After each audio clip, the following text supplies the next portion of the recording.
So right now, Lumix is running a great deal on the S5II, and it got me thinking, what have been some of my favorite features about this camera that might be helpful for you making a decision about whether or not to buy it? It's always been one of the best value full-frame hybrid cameras, the S5II and S5IIX. Both, they're packed full of features, especially video-focused features, which appealed to me right off the bat because I'm a video-first guy. I have linked this camera down below if you want to check it out and help support my channel at the same time.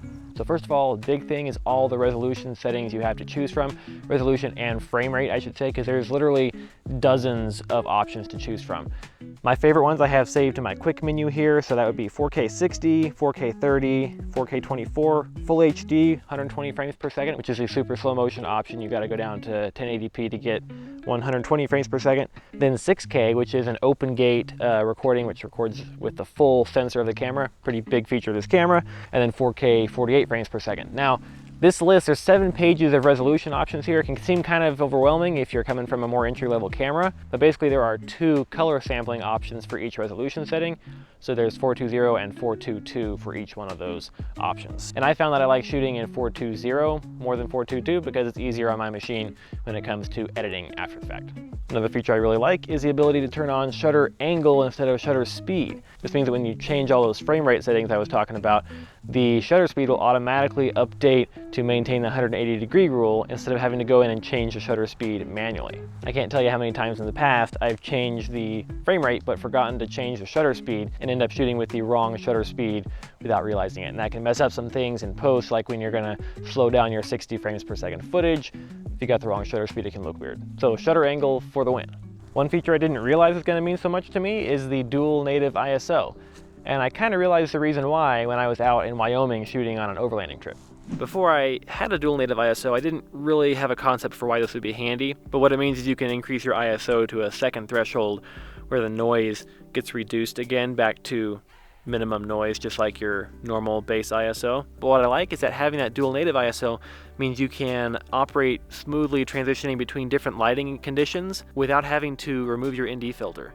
So I can, if I'm in a darker environment, I can bump the ISO on up to 640, which is the second base ISO when you're talking about the natural or standard profiles. It would be 6400 if you're in shooting in log. But when I'm in a darker environment, I can bump the ISO up there, leaving the ND filter on, so I don't have to go to unscrewing things and taking that time. So it's kind of a pro tip because somebody who doesn't have a dual native ISO wouldn't really consider that. But if you didn't, you'd be stuck with either taking your ND filter off or jacking up your ISO to maybe a suboptimal level when it comes to the noise you're getting in your image. Of course, another favorite feature is the stabilization of this camera.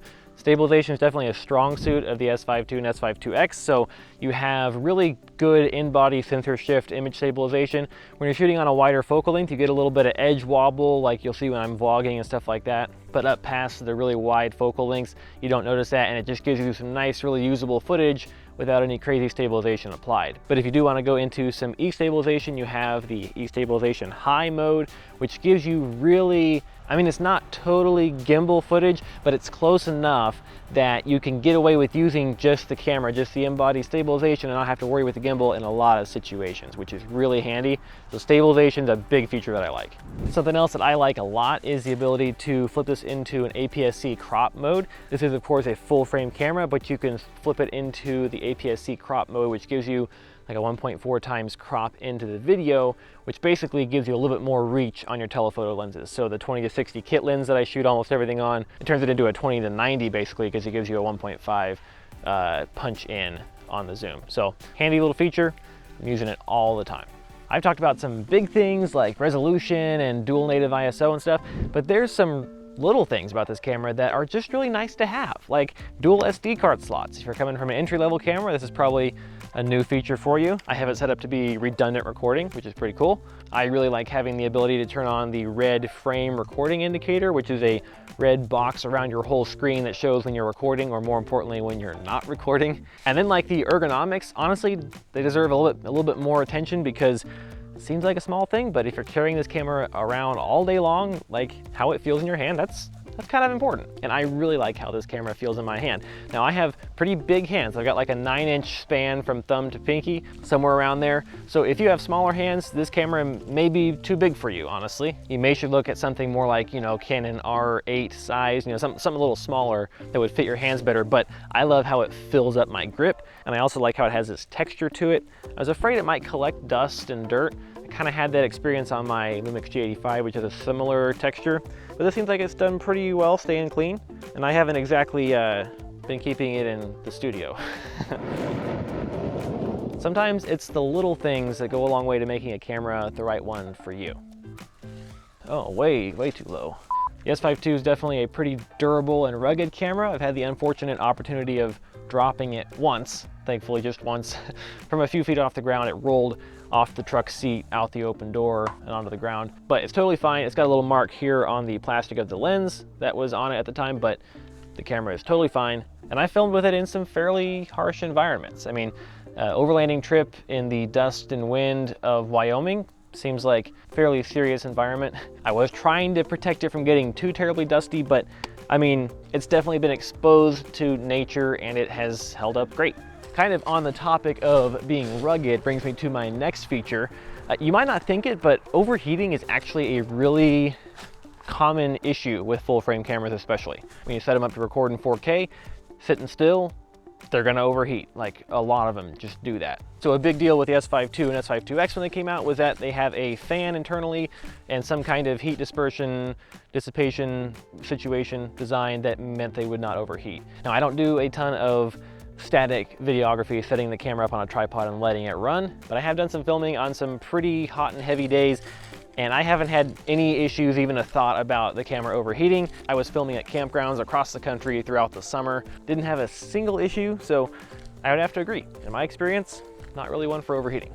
One potential drawback of the L-mount camera system, which the S5II and S5IIX are in, at least has been the limited lens selection, especially when compared to something more established like the Sony E-mount system. And the big deal is if you already are heavily invested in a lens system, it can be really cost prohibitive to switch over to L-mount, for instance. The limited lens selection is definitely not something that a beginner is going to notice. And I will say, even in just the year I've had this camera, there have been several new L-mount lenses that have come out. There's always new lenses getting added, and of course you can adapt like Canon lenses, some of them to work on the S5II. So lens selection, maybe not a huge reason to buy an S5II, but certainly not a big reason to avoid one. Now, a huge feature of the S5II when it came out was that it finally had phase detect autofocus instead of the old contrast-based autofocus that Lumix had been famous for. So this was something that I was really excited for because the camera I'm shooting on now, my old camera, the Lumix G85, it features the old classic contrast autofocus, and the autofocus is really totally unusable for this kind of scenario. I'm having to use manual focus right now because I don't trust the camera to keep me in focus automatically. So if I miss focus a couple times, I apologize. Hopefully it's not too distracting. So, new autofocus system, how good is it? I don't have a lot to compare to, again, because I was used to no autofocus basically, but in about a year, I'm closing in on a year of having this camera, doing a lot of professional shooting in different scenarios, doing a lot of gimbal shooting where it's really helpful to have autofocus. I've been pretty happy with it. It is a workhorse. It gets the job done like 9 times out of 10. And my assumption is that is basically the case for most autofocus systems. They aren't completely foolproof to work in every scenario. And really, I've been totally pleased with it. I haven't had any serious issues. There are a couple things here and there where I'm like, okay, that's probably the autofocus struggling a little bit. For instance, when shooting from behind people, when I have the face detection turned on, it can sometimes hunt a little bit. I've also noticed it may not focus as well when shooting in vlog, and I assume this is because there's less contrast in the scene, and I think it does use contrast somewhat. I'm not really sure about that because I don't shoot much in vlog yet. But that brings me to my next favorite feature of this camera, and that is the ability to grow with me, or you. I've been using this camera for almost a year, doing professional stuff, and there's still so many features that I haven't even tapped into much yet, like shooting in log, or all the anamorphic de-squeeze options, or the ability to bring up the waveform monitor on the screen, full-size HDMI port. That's something people were crazy about because of how much better it is for attaching external monitors, which isn't something I do, but I may down the road. There's just all these features that I don't use yet, but I really love having at my disposal for when I need to start using them in the future. Feels really good to be back shooting on my S5II instead of my Lumix G85. Love it, great camera. Took me a long way, but I'm really happy I've upgraded now. Again, if you want to check out the S5II, be sure to check out the link below. Help support my channel. Really appreciate you ordering through that link. And if you want more S5II content, check out this video right here. I will see you guys over there.